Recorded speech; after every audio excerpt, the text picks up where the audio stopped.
Hello and welcome to our People Hour webinar today, Conducting an Effective Workplace Investigation. My name's Angela Brumpton. A good investigation is the bedrock of any good process, and you will often succeed or not on the basis of your investigation. During the course of this talk, I will talk a lot about disciplinary investigations, but actually a good investigation applies equally to the grievance process. I think the reason we talk a lot about conduct and disciplinaries is they're the cases that tend to make the headlines or to be appealed. But actually, it's equally important when you're faced with a grievance procedure that a fair investigation and a thorough investigation is also carried out. Okay, so what is a fair investigation? That's dealt with by ACAS in its code of practice, and there's some broad principles here. The first is that employers should act consistently. Now that's in terms of the process used. They should carry out any necessary investigations to establish the facts of the case, and they should also inform the employees of the basis of the problem and give them an opportunity to put their case in response before any decisions are made. The case of British Home Stores Limited and Birchall continues to be the foundation of a fair disciplinary, and that deals with what is a fair conduct process, and it talks about the employer believing the employee to be guilty of the misconduct in question, that the employer has reasonable grounds for believing that the employee was guilty of that conduct, and the bottom one, which I've highlighted, at the time it held the belief it had carried out as much investigation as was reasonable in all the circumstances of the case. The key principle in a fair dismissal, and it will underpin the employer's belief, so it's essential that a fair process is followed. I would also add here that it's also up to the employer to ensure that there is no unreasonable delay in the process, and we'll look at the potential impact of delay a little bit further on. Okay, so what is a fair investigation? An employee will normally be interviewed first, allowing them to give their perspective on either the disciplinary or the grievance issue. It won't necessarily always be appropriate to interview the employee first. Obviously, the wisdom of interviewing the employee before you go and speak to anybody else is the employee may be able to give you some satisfactory answers, which mean that it's no longer necessary to go ahead and plough into a fuller investigation. However, there may be circumstances in which you want to dig a little bit deeper before you start putting disciplinary allegations or other allegations to the employee. Perhaps they're distressing, perhaps they're quite serious. There's no right or wrong answer. What is important to point out is you must actually speak to the employee in question, who is the subject of the allegation or the issue, as part of the investigative process. You would be amazed how many times I come across a disciplinary or a grievance process, particularly disciplinary processes, whereby the individual has not been subject to an investigatory interview at all before the decision to progress to a disciplinary has been taken. I'm not sure why. I think they're just forgotten in the realm of things, and I think it sometimes has something to do with suspension, how people are suspended. They're put out of work, an investigation takes place without them there, a decision is made without them being spoken to plough on with a disciplinary matter, and they're simply presented with that fact. So please take care not to forget them at all. There is no statutory right for employees to be accompanied at a formal investigative meeting. That's because it's not actually a disciplinary hearing. There's going to be no sanction as a result of that meeting, and therefore the ACAS procedures don't apply. However, you should always check your own processes and procedures, because some employers do provide for employees to be accompanied for various reasons, particularly where a business is unionised. It also may be a necessary adjustment in some circumstances, and the most obvious one is where English is not a first language of the employee, and they might want to be accompanied for translation purposes. After the initial investigation meeting with an employee, interview any potential witnesses and review the available evidence. Re-interview the employee if necessary, if anything new has come up. Again, this is just setting out in a brief form what looks like and sounds like a fair process. Always review the evidence. If you're the investigative officer, Make sure that when you've collected all of your information, you do go back and review it. It sounds like a really obvious point, but sometimes people get into a bit of a habit of simply recording what witnesses say and not really reading it and analysing it afterwards. Sometimes interviewees give or point to additional sources of information, such as mentioning other individuals who may well become potential witnesses who you perhaps weren't aware of to begin with. So make sure that you always review the evidence that you're taking from a witness, and then you ask yourself whether or not you need to do anything else with that evidence. Is there anybody else you need to speak to, any other source of information you need to look at? And if it is necessary to re-interview the employee in question before you can make a decision, then arrange for that to happen. Just looking again briefly at grievances. Where a grievance has been raised, an employer should take all reasonable steps to investigate those complaints. You must give consideration to adjourning any grievance meeting for investigation. And the last one, which is a key one because it's such a common scenario, is where an employee raises a grievance during a disciplinary process. The disciplinary process may be temporarily suspended in order to deal with it. On some occasions where the grievance and disciplinary cases are related, it may be appropriate to deal with both issues concurrently, and that can mean dealing with them in the same meeting, or perhaps during the same meeting but with an artificial separation between the two. Now, I'm sure you all of it had experience of a scenario in which an employee is subject to a procedure of some sort, either disciplinary, performance related, or potentially even a grievance, and then they raise a grievance in the middle of that, and the expectation is it's going to halt your progress. Whatever it is you're doing, you have to stop it and you have to look at this grievance. You're going to need to do some analysis in a situation like that. Some of you may well have internal procedures that govern how you deal with that sort of situation. If the grievance being raised is essentially the answer to the disciplinary charge, then you do not need to convene a separate grievance process. So, for example, if somebody is on a disciplinary charge for a matter and the employee raises a grievance saying the manager hearing my disciplinary hates me, has a grudge against me, and this is what this disciplinary process is all about, then the correct forum to deal with that is within the disciplinary process itself, because that explanation is actually the employee's defence to the disciplinary. There is absolutely no point opening up a separate process dealing with exactly the same issue. I'm quite a fan, if the two issues are related but perhaps not the same exactly, quite a fan of holding the processes on the same day. And that's because I'm a little bit sceptical and sometimes think that the entire purpose of raising grievances is to stymie the employer and to create delay. So the answer to that is, that's fine, we're going to plough on with your disciplinary and we're going to tag on this grievance at the end of that same meeting and we can deal with them all together.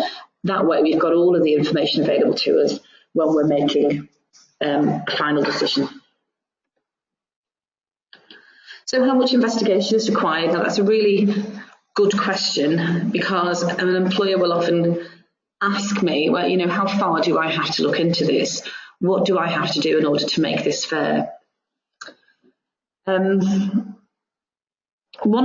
you think back to the ACAS codes, one of the requirements is for you to establish facts without unreasonable delay. So we have to do things as promptly as possible. In disciplinary cases, the investigation must be sufficient to enable the accusation to be put to the employee in a manner which makes it clear what is being alleged.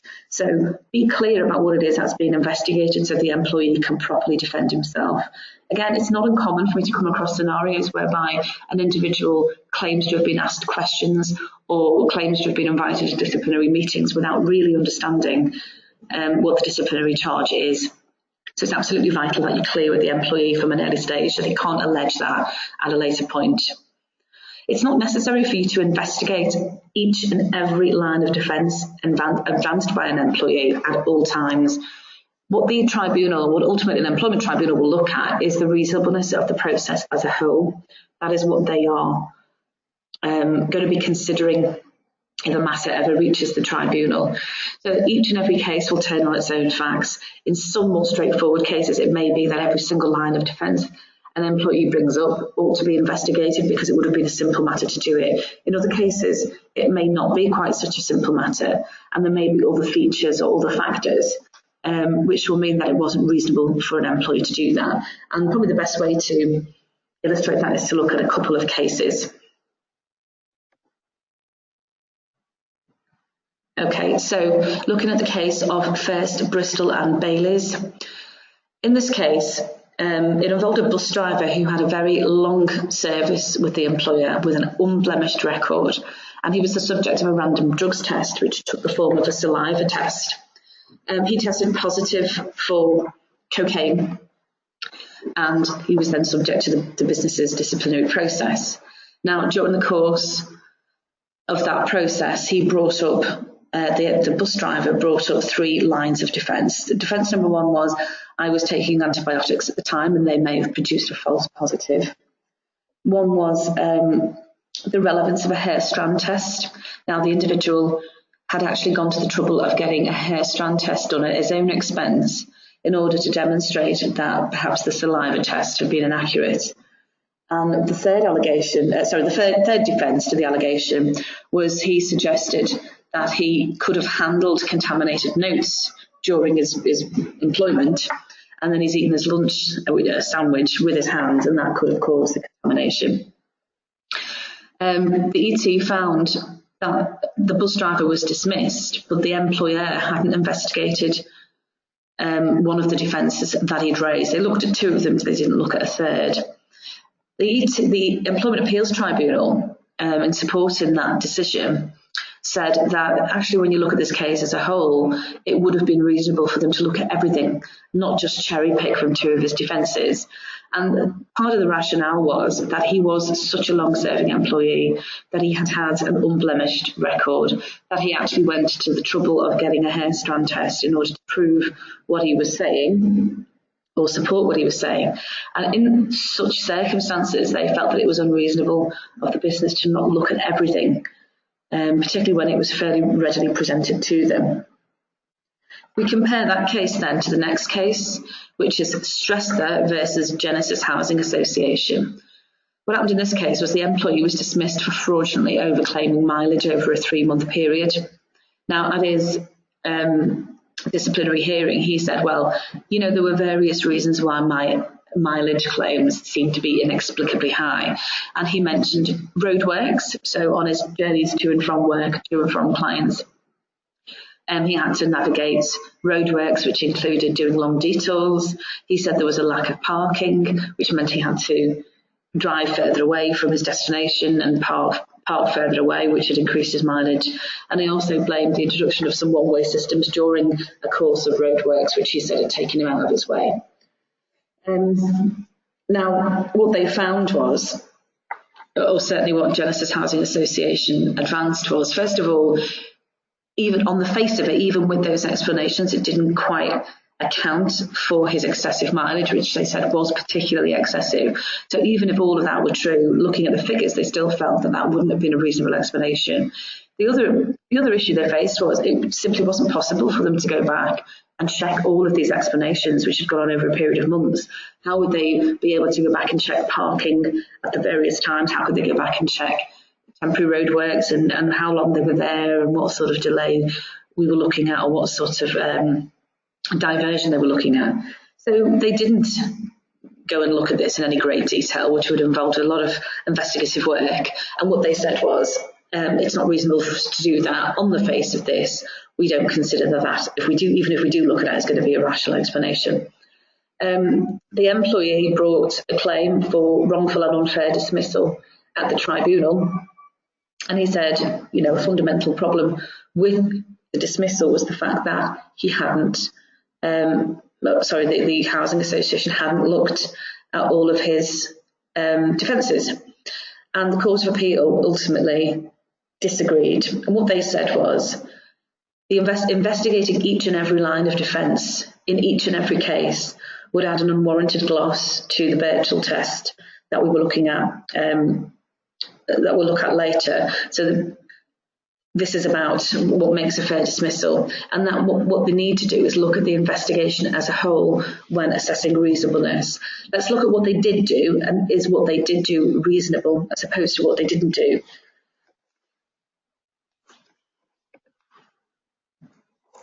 Okay, we'll look at evidence sources very quickly here. Obviously, the sources of evidence are going to depend on a lot of factors, such as what exactly is the grievance about, or what does the misconduct entail. and what sort of business are you, and what sorts of things has the employee been up to. Just a couple of options there, looking at emails and files. Consider what you're looking for and limit your search as proportionate. Sometimes you may be looking at an individual's work email account. Some things to check are, does your company have sufficient policies to make it clear that emails will be subject to scrutiny at some point? Even though it may be a work account, we still have issues of privacy to consider. And so I would recommend that you do limit your searches. Don't go through each and every email, whether it looks relevant or not. If it's possible to limit your search, then you should do that. Sometimes social media can be a really good source of information. This is particularly in the cases of fraudulent sickness, for example, where individuals are perhaps competing against the business or a myriad of other things, bringing your business into disrepute. You should always consider whether or not there is an expectation of privacy, and we've had quite a bit of case law on this, which looks at Facebook privacy settings and etc. and things like that. However, case law, or certainly the trajectory of case law until now, has suggested that Facebook and Twitter are not actually private media. By their very nature, they are open forums. And even if you have privacy settings set on your Facebook page, the fact that other people have been able to see what you've written tends to suggest that it's not private. It's not the same as a diary. Interestingly, case law would also suggest that Twitter is perhaps less private than Facebook. I think for obvious reasons, on Twitter you may make a tweet and then you instantly lose control of that tweet. If you may, it goes into the ether and nobody ever reads it. But if your tweet, for example, is retweeted by others, or it may go viral, etc., the fact is, it's quite clear that you're no longer in control of that information, and therefore it's very, very difficult to make out a privacy case in respect of Twitter. Nonetheless, though, just again, be a little bit careful when don't be trawling through people's social media unnecessarily. What usually happens is another employee will come and dob in their colleague and draw your attention to something, and you can focus on that information, usually without too much of an issue. Looking at other forms of evidence, such as swipe card data, receipts, CCTV footage. With CCTV footage, it will become a consideration as to whether or not the CCTV footage was obtained covertly. There are very few circumstances in which covert surveillance of an individual is justified. You have to go through a very specific process in order to properly use covert CCTV footage and a specific risk assessment. You can get advice on that easily if you're not sure, but I wouldn't advise that you go ahead with covert recording of any sort without taking such advice, because unlawful recording of individuals can lead you into all sorts of trouble on the data protection front. It's also worth mentioning CCTV and other sort of electronic sources of information like swipe card data, on the basis that it may be necessary for you to take quite swift steps to preserve evidence. Not uncommon for people to say, well, we did have CCTV, but it's gone on a loop and it's been recorded over and we don't have it anymore.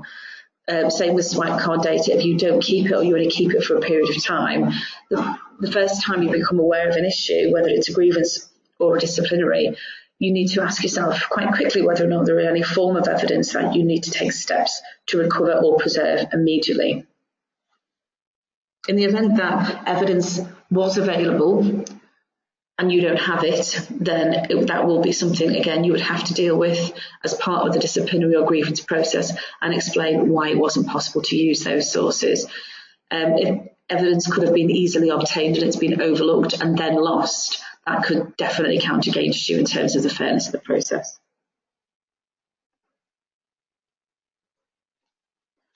It's really important to note that a tribunal will also take account of the nature and consequence of relevant allegations. So, in particular, looking at criminal behaviour or allegations of criminal nature, and a tribunal will definitely be looking for you to carry out perhaps a more rigorous process than it might perhaps demand in another circumstance, where the allegations are going to have a serious impact on the individual. And that is because the potential impact of a serious allegation on reputation or their ability to be employed in the future can be quite severe. This Turner and East Midlands Trains case is actually quite a good example of that, because this is a case whereby the train company had virtually no documentary or other information to go on. It was really basing itself on a set of circumstances. In this case, the train conductor was dismissed for selling faulty tickets for personal gain. So this individual was a senior conductor, and she issued tickets using a computerised ticket machine. You've probably seen them on the train if you've ever got on without your ticket. They'll be there selling you tickets. And those machines occasionally produce what they call automatic non-issuable tickets. So every now and then there'll be a little bit of a fluke and one of these tickets will be spewed out.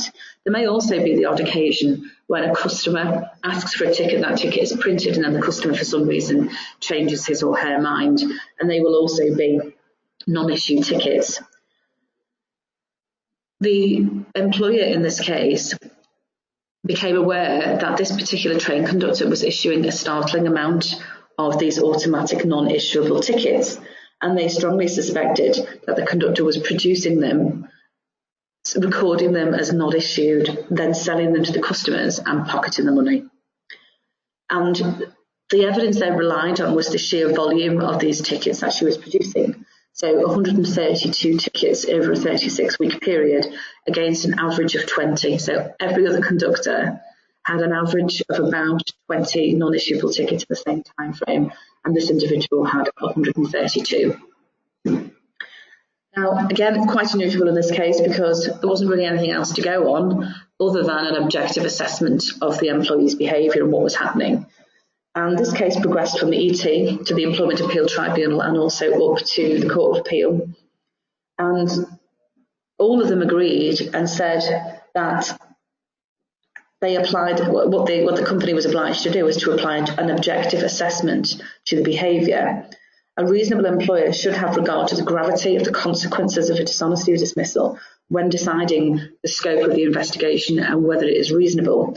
In this case, they acknowledged that a dismissal for fraud would have made the employee's life very difficult in terms of seeking other employment, etc., and that there was an onus on them to conduct a sufficient investigation and a very rigorous investigation. They also acknowledged that this was a very unusual case and that there was unlikely to be any other evidence that they could ever rely on in a situation like this.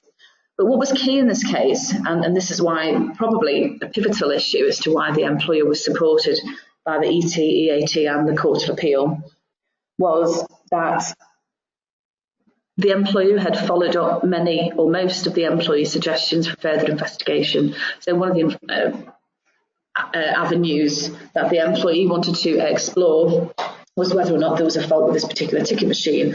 That was looked at. It's an obvious source of evidence. That was looked at and it was concluded that there was nothing faulty with the machine. So everything that the employee brought up for further investigation, bearing in mind they realised they didn't have a lot else other than the facts and the figures and their general belief. They looked at well, and that was very persuasive to the Employment Tribunal in deciding that what the train company hadn't done was to have a knee-jerk reaction and just dismiss somebody with what would have been a very damaging misconduct dismissal. I have come across these several times when I've been advising clients. For example, there was a case, an individual was a security guard and things had been going missing from this particular business, and they had him put some covert CCTV camera work, having done all of the relevant assessments I would out and done it properly and appropriately. And they think they caught him. They didn't catch him red-handed, but they had enough information when viewed. When they viewed the evidence, viewed his whereabouts, and then realised things had been taken to conclude that this particular individual had been instrumental in moving the employee's property, stealing basically. And when this matter progressed, it ultimately settled. But one of the issues that they would have faced, and that came out very strongly in the evidence, was the fact that it was for the employer to make out a rigorous case because of the impact on this individual. If he had a dismissal and for fraud, theft on his CV, there was absolutely no way he was ever going to be able to get good work as a security guard ever again. and the impact on him, the career impact on him, and a career-ending impact on him was such that this evidence was going to be seriously tested and seriously put through the ringer. So it's that sort of thing whereby the impact on the individual and the nature of the allegation is going to be relevant when you look at the scope of the investigation and how much investigation is required.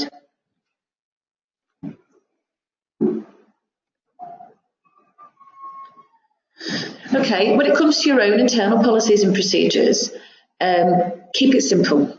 And the reason I say that is the more obligations you write into your policies and procedures for yourself, the more opportunity you have to slip up and not follow your own policies and procedures. Keep them non-contractual, and that's because you need to be flexible. You need to be able to update your policies when you want. You also don't want a relatively minor breach of policy. For example, I've said that a disciplinary hearing will only be heard by a manager at this level, and actually that manager's not available, so I'll put a supervisor in place instead. You don't want these types of breaches to become contractual breaches that give an employee a breach of contract. So retain the right to be flexible, but where you can, keep them simple. A fair process is fairly self-explanatory, so you keep to the basics, and then it gives you a lot more flexibility and wriggle room when it comes to actually conducting the process. The case of Mezzi and South West London and St George's Mental Health Trust is actually quite a complicated case, this one. However, if I could summarise, what happened in this case is the trust had a contractual investigation process, and this individual was a psychiatrist, and actually one of her patients had been released and then had gone out and killed somebody. So this was a serious business. And the trust had attempted to set up a disciplinary hearing despite not following its own contractual investigation process. And this is probably the epitome of the sort of career whereby if you get a disciplinary or you are discharged from the health service, the National Health Service, for something, then that really is career ending. So the employee actually took a very unusual step and obtained an injunction preventing the trust from going forward with this disciplinary hearing on the basis that to do so would be a breach of contract. So in that case, the Mental Health Trust had sought to depart for whatever reason from its own process, and the employee was able to actually get an injunction with all the related costs preventing them from doing that.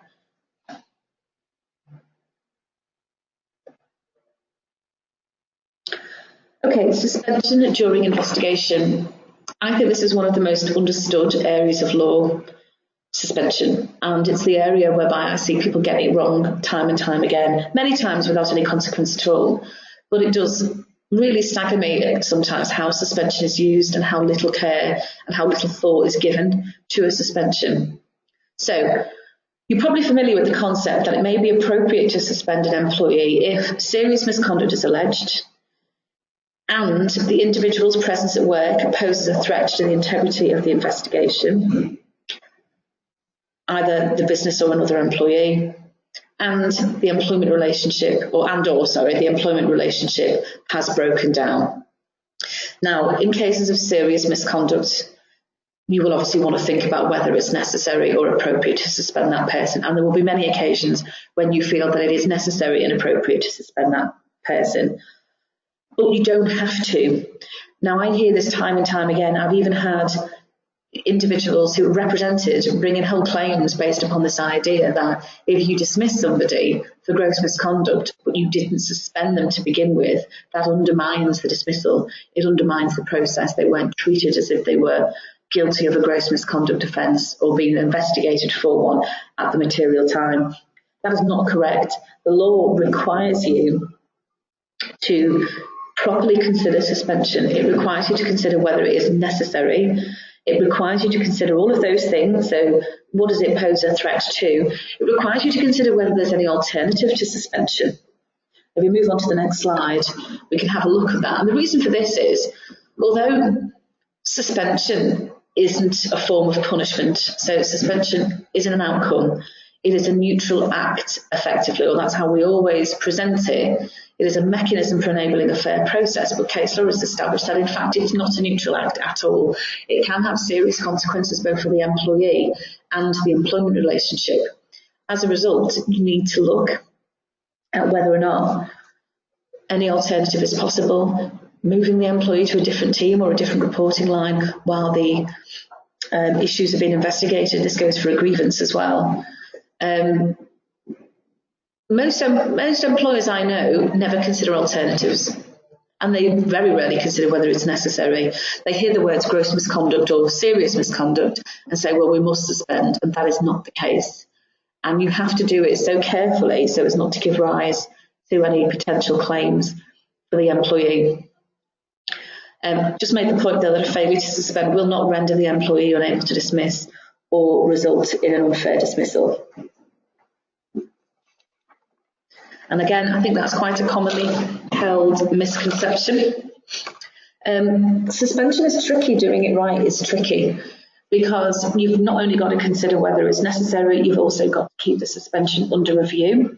You can't simply put somebody on a suspension and then let them sit there for months on end without potentially giving rise to a consequence. Now, I know full well that many people do this, many employers do this. Particularly in the public sector, we have people suspended for months and months and months on end, and it is not actually clear what's creating the delay. What is it that means that the employer cannot get on with investigating this issue? Why is it necessary for this person to sit at home for months on end? Doing that can give rise to a claim. I once acted for a headmistress who was suspended on a fairly light allegation of bullying. And she was suspended for, I think it was at least 6 months. We probably got up to about 8 months. And she had asked for several updates as to what was happening, what was happening that was causing the delay, who had been interviewed, who hadn't been interviewed, could she have any updates? And all she kept getting back from the school was, we're in the process, we're doing it, we're in the middle of this. What was fairly clear was they weren't really doing anything, everything was taking them ages for no apparent reason. She then resigned and claimed constructive unfair dismissal, and we actually settled that claim before we took it to a tribunal. But as far as I was concerned, they'd handed her, whatever the outcome would have been with the bullying allegation, whether there was any truth to it or not, they had handed her a constructive unfair dismissal claim on a plate because they had treated her so unreasonably during the course of that suspension that it had an impact on the implied term of mutual trust and confidence between the two.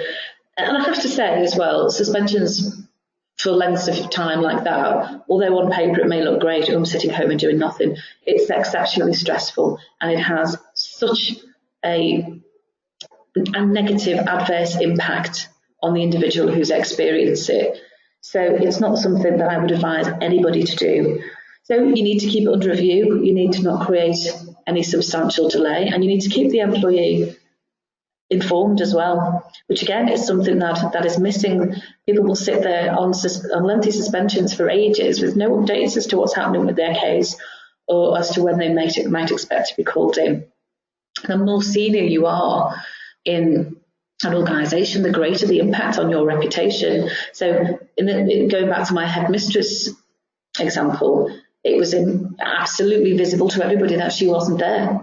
So it may well have been considered a mechanism for enabling a fair process. However, the effect on that individual was not neutral at all. It was humiliating, it was embarrassing, it was stressful, it was difficult.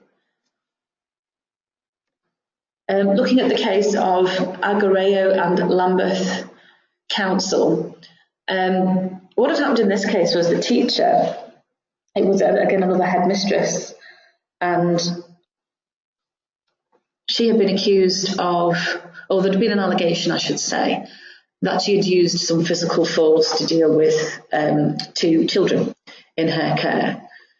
And what they did was they called her to a meeting and they immediately suspended her. So they didn't interview her, they didn't ask her for her version of events, they simply informed her that a complaint had been made and she was to be suspended immediately. Now, this lady resigned the same day and claimed that the treatment of her by her employer had been a breach of trust and confidence. And actually at the first stage she was unsuccessful. And the court concluded that actually, given the serious nature of the allegations, the employer had no option but to dismiss her and remove her from her duties, and there were no alternatives to that really. However, the High Court disagreed, and what they said was, if the purpose of the suspension was to ensure that a fair investigation could take place, what the council couldn't do is explain why it would not be possible if the employee remained at work. So they had failed to consider, well, failed on a number of counts, they had failed to consider, which is very important, whether or not suspension was necessary. Now, it might be that the right conclusion was, yes, it absolutely was necessary, but there was no evidence of that consideration having been made. And when the council were pressed on the alternatives, such as, could she be removed from hands-on duties for a period of time while we investigate this and look at this, they had no credible answer at all. The other problem was the fact that they'd not interviewed her and asked her about it. And what they said was, in very clear terms, that suspension is not a neutral act. It has consequences, particularly for somebody who is high profile in an organisation or very senior, as this lady was. It is a breach of trust and confidence to treat them in that way.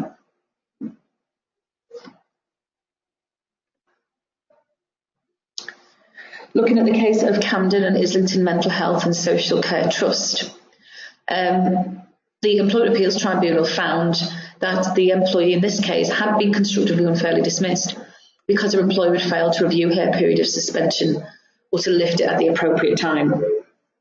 Now, in this particular case, the individual had been, we think, fairly suspended at the material time. However, one of the more serious allegations, in fact, the most serious allegation, was dropped during the course of the investigation. So that fell away.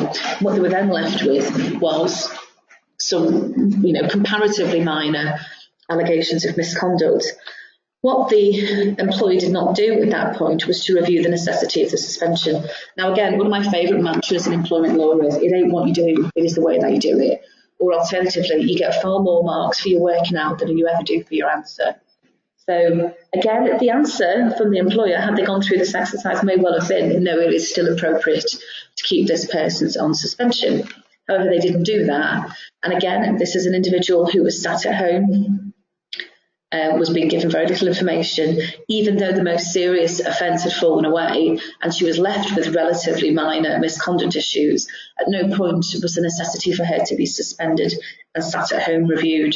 So not only is that really bad business for the employer as well, but it's potentially devastating for the individual. And again, it handed this individual a constructive unfair dismissal claim against the employer, a successful one, on a plate, whereas previously there may well have been nothing. I did deal with a case, I advised on it, that came in at a very late stage, you'll be glad to know, where an individual had been suspended on allegations of misconduct. Now, these weren't serious allegations, they were never allegations.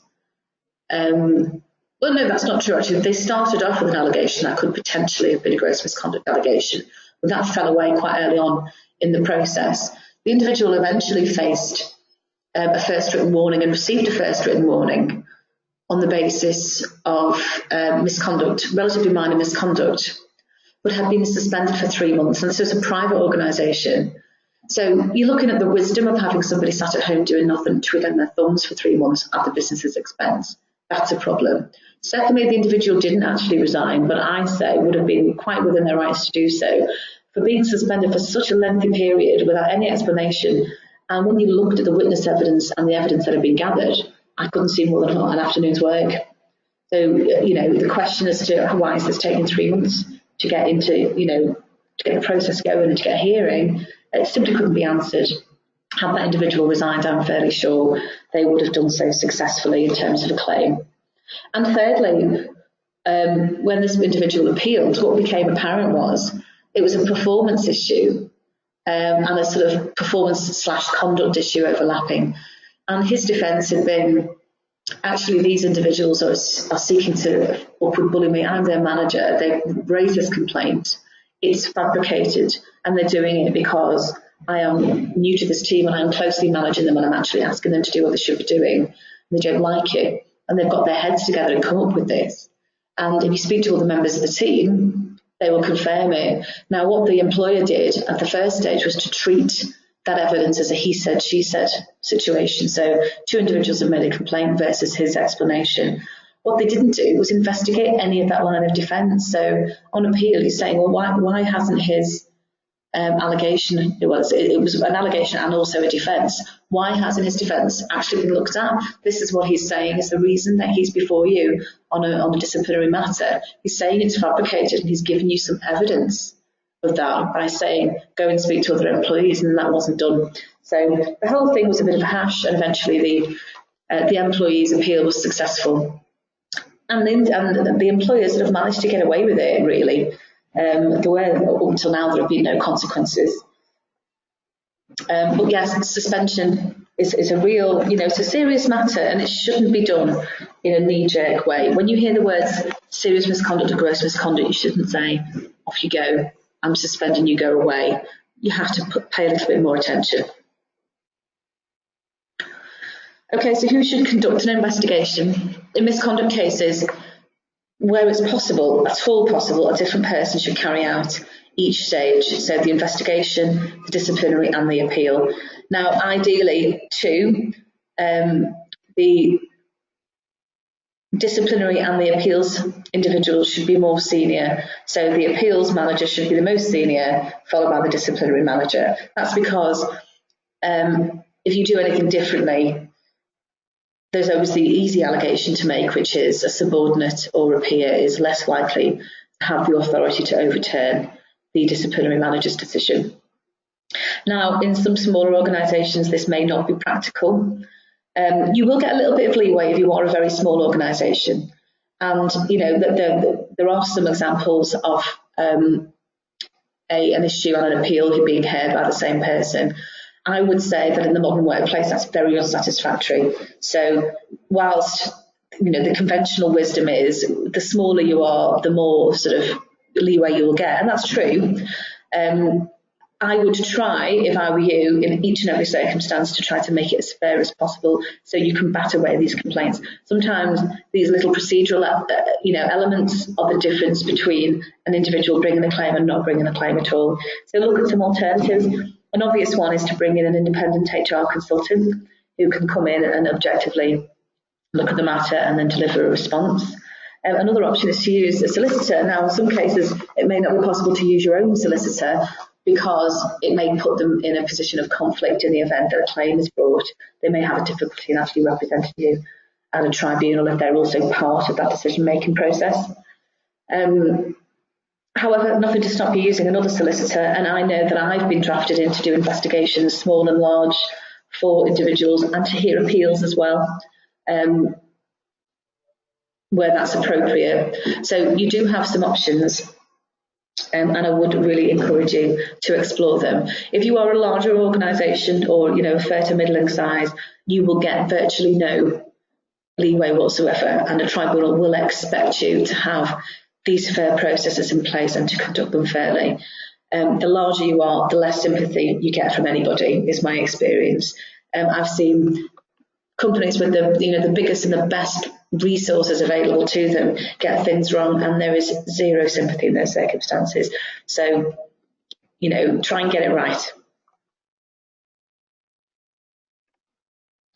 Okay, just a little sort of brief look at witnesses, and there's some points there for you to consider when you're taking their witness evidence. Just practical points: when and where will the interview take place? There's often situations whereby you've got people on the night shift. You're going to have to arrange for somebody to go in and take their statements at a convenient time to them.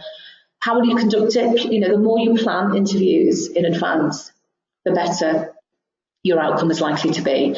Now, you may have the style of going in with pen and paper saying, what do you know about this? And that's absolutely fine if you're comfortable with that. There are other more complicated issues potentially that may need a little bit more preparation, where you're preparing questions in advance, where you're structuring the interview a little bit better, particularly where you think there may be reasons for a witness to not be open and honest. A little bit of preparation goes a long way. Just looking at some of those bullet points, ensure the written statement covers the relevant subject matter. Well, of course, what else would it cover, you might think? Just be aware if you're talking to a witness about a particular event that they're not trotting off down memory lane and bringing in things that happened years ago or incidents that happened a long time ago or which we are not looking at and are not relevant. And the reason I say that is number one, it sometimes makes for a confusing and incoherent statement when you've got events being referred to that aren't clearly dated, so we're not sure whether they happened last week or 10 years ago.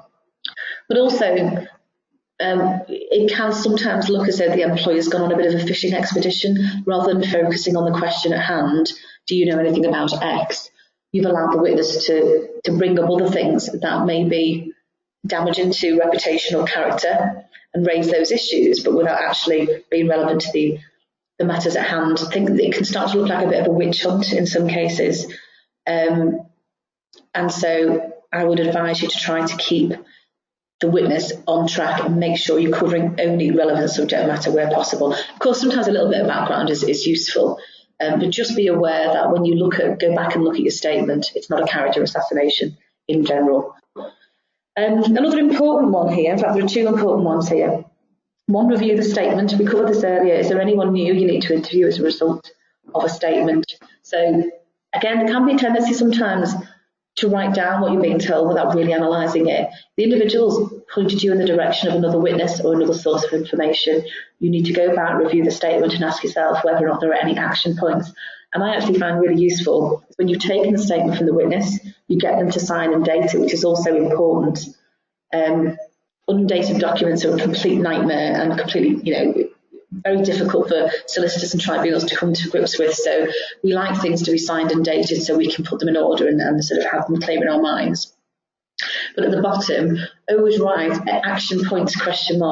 Get into the habit of having that little box at the bottom. Reread the statement and ask yourself whether there's anything else you need to do as a result of that statement, or have you got what you need and you can move on? Do you need to re-interview anybody? Do you need to look at it again? Is it consistent with other statements? Because where there is inconsistency, you might have had three people say one thing and this person say something completely different. You may actually want to revisit that witness again, or you may want to revisit a different witness.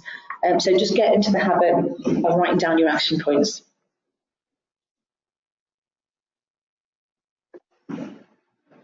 Right, looking at reluctant witnesses.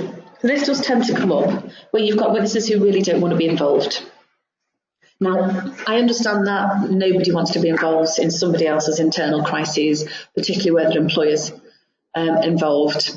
Be sympathetic. We all know how that feels, but remind employees that they also have a duty of good faith and fidelity to you as the employer, and that they are obliged to tell you what they know on that basis.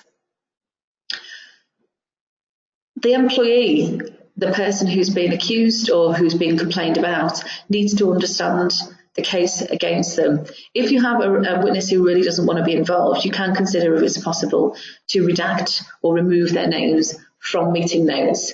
In practice, I find this very impractical because an individual is usually recognisable from the information they're giving anyway.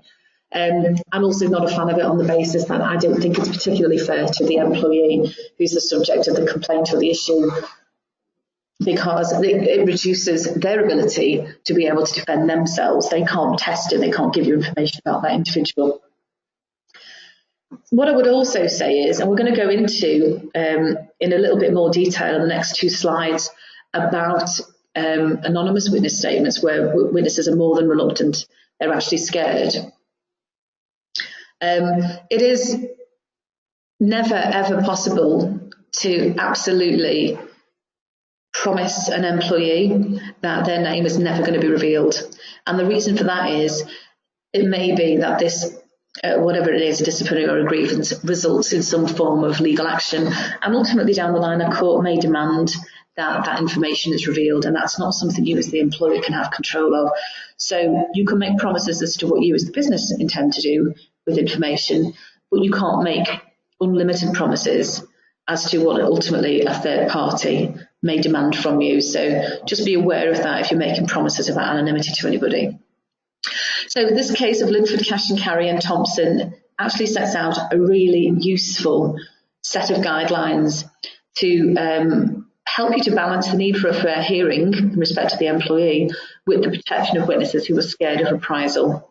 So these include putting the evidence into written statements with omissions to protect anonymity. In other words, putting down as much of the allegation or as much of the evidence as possible into a written form, and then going back through it and saying, well, what needs to be taken out in order to protect this person's anonymity?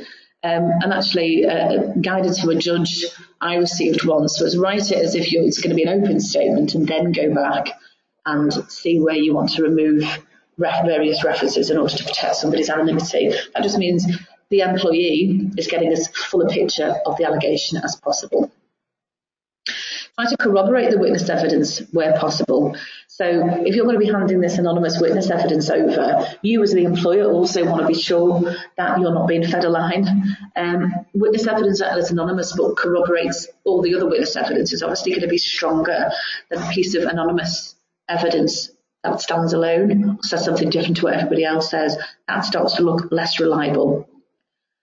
Make inquiries into the character of the witness. What you're really looking for here is whether or not there are any grudges, so anything personal in the background of this individual in a work or personal context, which may mean that they've got it in for this person, and you need to look at that and consider that. If the matter proceeds, the guidelines say that it's good practice for the hearing manager to interview the witness themselves. So go back and actually speak to this particular witness as part of that process, so the hearing manager can satisfy him or herself as to whether or not they effectively believe that evidence. Now, this is important. There has been a case this week which establishes that the only thing the tribunal is really concerned about is what is in the mind of the hearing manager at the time any dismissal is made or any grievance decision is made. And so they are key. And if they go away and satisfy themselves that actually I believe that evidence, I have tested it, I have looked for corroboration, there is nothing in the background to suggest that there would be any reason for this person making a false statement, then that is really critical to a good process. And finally, what I would say is if the witness genuinely fears for their safety, consider whether it's appropriate to continue with the process at all. That is an option. It's not an attractive option. It may not be one that you ever want to take, but it is still an option, and it really definitely depends on the circumstances. And as a perfect illustration to that, I'd like to talk about Ramsay and Walker's snack foods. I don't know whether any of you remember years ago Walker's did a promotion whereby they had £20 notes wrapped up in little purple packets in their crisp packets, and they were giving them out, and you could, if you were the lucky person, you would open your crisp packet and find a £20 note in there. I don't know whether you ever actually got one of those £20 notes, but if you didn't, it may be because Mr. Ramsay and his fellow pals were nicking them from the crisp packet in the factory. Now, where this factory is, apparently it's somewhere in Leicester. It's a very large employer in the town. Everybody knows everybody else. And the set of individuals who were doing the stealing were pretty much running amok at that time. One of the other employees had already been beaten up outside a pub by Ramsay and his gang, allegedly, because he had complained about them in some context. So when they talked about reluctant witnesses in this case, they weren't just talking about people who didn't want to get involved, because frankly that is not going to cut the mustard. You're just a little bit reluctant because you don't want to be involved in something. You're not going to be able to produce anonymous witness statements. It has to be something tangible, such as a credible fear for your own safety. And in this case, the tribunal accepted that it was the case. People did genuinely have a fear for their personal safety. A couple of employees came forward and told Walkers that this is what was going on, but none of them wanted to give any evidence and put their name to it for fear of reprisal. So Walkers were faced with a decision. Do we hand over this witness evidence and lose the trust of our employees and create potentially quite big issues for them? Or do we just carry on letting this group of people steal from us with impunity? And they took the decision to go ahead and dismiss them without revealing the witness evidence to them other than the general content. And Mr. Ramsay took that to the Employment Tribunal and ultimately lost. And he lost for those reasons, that the Walkers had actually carried out as far as they could, a fair process following the guidelines in Linfoot. They had produced the evidence, they had tested it, they had corroborated it, and the decision not to hand it over to the individuals, whilst yes, of course, it has an effect on the ability of the employees to adequately defend themselves. In all of the circumstances of this particular case, that was considered to be reasonable. So a nice case to demonstrate that if you are in that sort of situation, take some advice and you can still take action. You are not paralysed.